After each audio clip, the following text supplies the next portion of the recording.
புரிதல் ஏதாவது ஒண்ணு தமிழ்நாடு அறநிலைத்துறை அமைச்சர் சேகர் பாபுக்கு இருந்தா அவருக்கு எப்படி இருக்கும்? அவருக்கு தமிழ்ல ஓதுறதுக்கு பதிலா தெலுசுல தெரியல சொல்லுவான், மணவாடுல தெலுசுல தெலுங்கு தெலுசுல அவருக்கு மந்திரம் ஓதுனா அவருக்கு கொஞ்சம் குழு குழுன்னு இருக்கும். சமஸ்கிருதத்துக்கு பதிலாக தெலுங்கையும் கலந்து மந்திரம் ஓத முடியுமா அப்படின்னா அவங்களுக்கு கொஞ்சம் இனிப்பா இருக்கும்.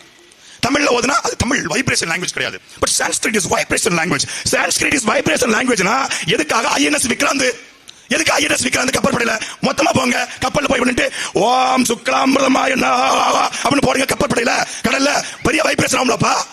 இப்ப சமஸ்கிருதம் வைப்ரேஷன் லாங்குவேஜ் எதுக்கு ஆர்மி இந்திய ராணுவத்தை கலைச்சிரு, எதுக்கு ராஜ்நாத் சிங், எதுக்கு அமித்ஷா உள்துறை அமைச்சர் கலைச்சு விட்டு கழிச்சிட்டு S-400 ஒன்று வச்சுக்கல, இந்த ட்ரோனபுரம் தாக்குற ஒரு பேர் ஆயுதம் S-400 அதை முடிச்சிரு.